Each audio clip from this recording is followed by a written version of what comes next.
Chapter 14. Now Joab the son of Zeruiah perceived that the king's heart was toward Absalom, and Joab sent to Tekoa, and fetched thence a wise woman, and said unto her, I pray thee, feign thyself to be a mourner, and put on now mourning apparel, and anoint not thyself with oil, but be as a woman that had a long time mourned for the dead, and come to the king, and speak on this manner unto him. So Joab put the words in her mouth. And when the woman of Tekoa spake to the king, she fell on her face to the ground, and did obeisance, and said, Help, O king. And the king said unto her, What aileth thee? And she answered, I am indeed a widow woman, and mine husband is dead. And thy handmaid had 2 sons, and they 2 strove together in the field, and there was none to part them, but the one smote the other, and slew him. And behold, the whole family is risen against thine handmaid, and they said, Deliver him that smote his brother, that we may kill him, for the life of his brother whom he slew. And we will destroy the heir also, and so they shall quench my coal which is left, and shall not leave to my husband neither name nor remainder upon the earth.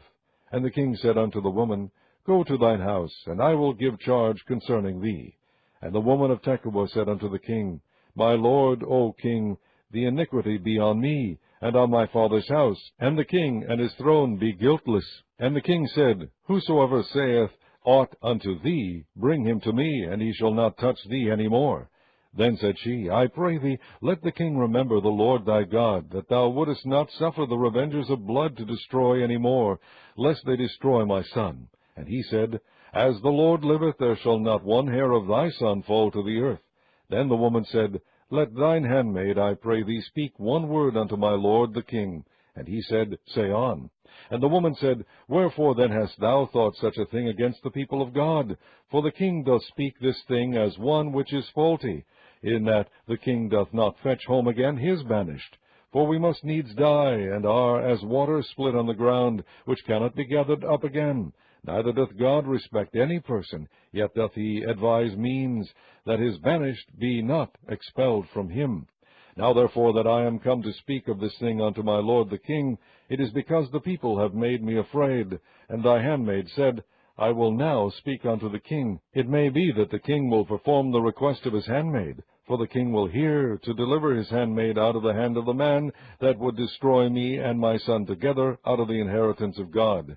Then thine handmaid said, The word of my lord the king shall now be comfortable, for as an angel of God so is my lord the king to discern good and bad. Therefore the Lord thy God will be with thee. Then the king answered and said unto the woman, Hide not from me, I pray thee, the thing that I shall ask thee. And the woman said, Let my lord the king now speak. And the king said, Is not the hand of Joab with thee in all this? And the woman answered and said, As thy soul liveth, my lord the king, none can turn to the right or to the left from aught that my lord the king hath spoken. For thy servant Joab, he bade me, and he put all these words in the mouth of thine handmaid. To fetch about this form of speech hath thy servant Joab done this thing, and my lord is wise, according to the wisdom of an angel of God, to know all things that are in earth. And the king said unto Joab, Behold, now I have done this thing. Go therefore, bring the young man Absalom again. And Joab fell to the ground on his face, and bowed himself, and thanked the king. And Joab said, Today thy servant knoweth that I have found grace in thy sight, my lord, O king, in that the king hath fulfilled the request of his servant. So Joab arose and went to Geshur, and brought Absalom to Jerusalem. And the king said, Let him turn to his own house, and let him not see my face. So Absalom returned to his own house, and saw not the king's face. But in all Israel there was none to be so much praised as Absalom for his beauty. From the sole of his foot even to the crown of his head there was no blemish in him. And when he polled his head, for it was at every year's end that he polled it, because the hair was heavy on him, therefore he polled it, he weighed the hair of his head at 200 shekels after the king's weight. And unto Absalom there were born 3 sons and 1 daughter, whose name was Tamar. She was a woman of a fair countenance. So Absalom dwelt 2 full years in Jerusalem, and saw not the king's face. Therefore Absalom sent for Joab to have sent him to the king. But he would not come to him, and when he sent again the second time, he would not come. Therefore he said unto his servants, See, Joab's field is near mine, and he hath barley there. Go and set it on fire. And Absalom's servants set the field on fire. Then Joab arose, and came to Absalom unto his house, and said unto him, Wherefore have thy servant set my field on fire? And Absalom answered Joab, Behold, I sent unto thee, saying, Come hither, that I may send thee to the king, to say, Wherefore am I come from Geshur? It had been good for me to have been there still. Now therefore let me see the king's face, and if there be any iniquity in me, let him kill me. So Joab came to the king, and told him. And when he had called for Absalom, he came to the king, and bowed himself on his face to the ground before the king, and the king kissed Absalom. Chapter 15. And it came to pass after this, that Absalom prepared him chariots and horses, and 50 men to run before him. And Absalom rose up early, and stood beside the way of the gate. And it was so, that when any man that had a controversy came to the king for judgment, then Absalom called unto him, and said, Of what city art thou? And he said, Thy servant is of one of the tribes of Israel. And Absalom said unto him, See, thy matters are good and right, but there is no man disputed of the king to hear thee. Absalom said moreover, O that I were made judge in the land, that every man which hath any suit or cause might come unto me, and I would do him justice.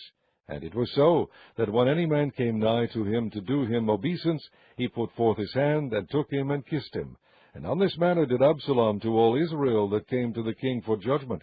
So Absalom stole the hearts of the men of Israel. And it came to pass after 40 years, that Absalom said unto the king, I pray thee, let me go and pay my vow, which I have vowed unto the Lord in Hebron.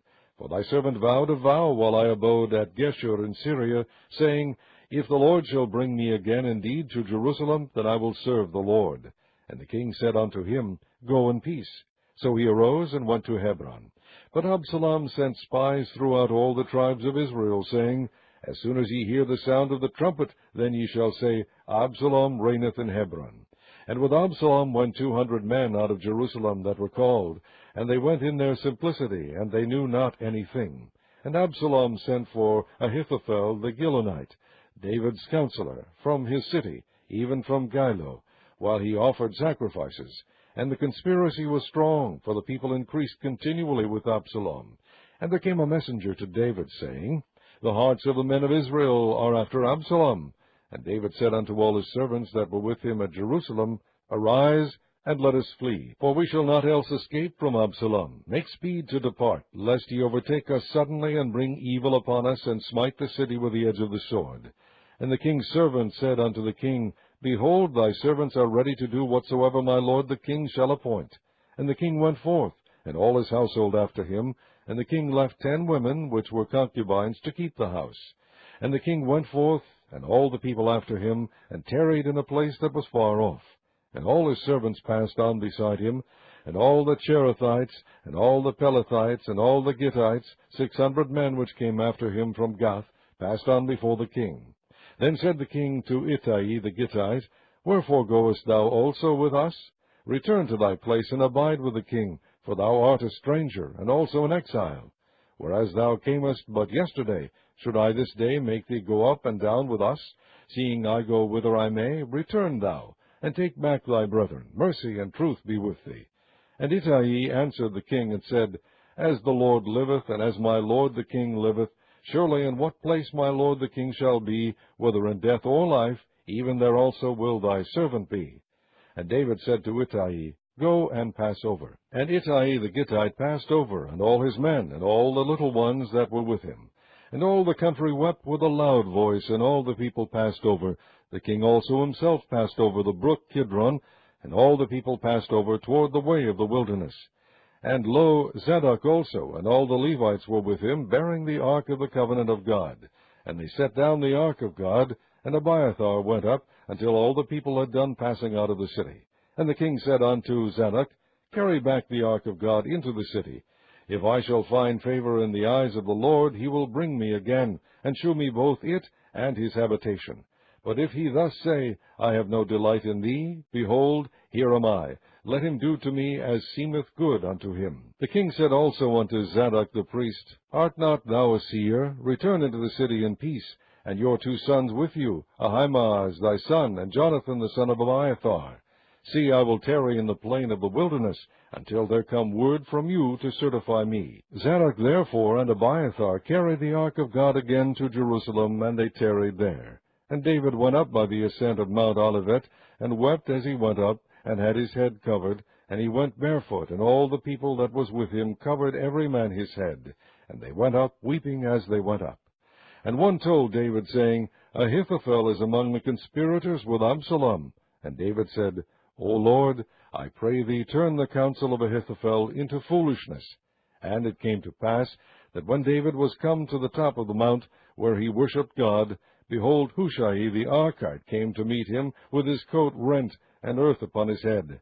Unto whom David said, If thou passest on with me, then thou shalt be a burden unto me. But if thou return to the city, and say unto Absalom, I will be thy servant, O king, as I have been thy father's servant hitherto, so will I now also be thy servant, then mayest thou for me defeat the counsel of Ahithophel. And hast thou not there with thee Zadok and Abiathar the priests? Therefore it shall be, that what things soever thou shalt hear out of the king's house, thou shalt tell it to Zadok and Abiathar the priests. Behold, they have there with them their 2 sons, Ahimaaz Zadok's son, and Jonathan Abiathar's son, and by them ye shall send unto me everything that ye can hear. So Hushai, David's friend, came into the city, and Absalom came into Jerusalem. Chapter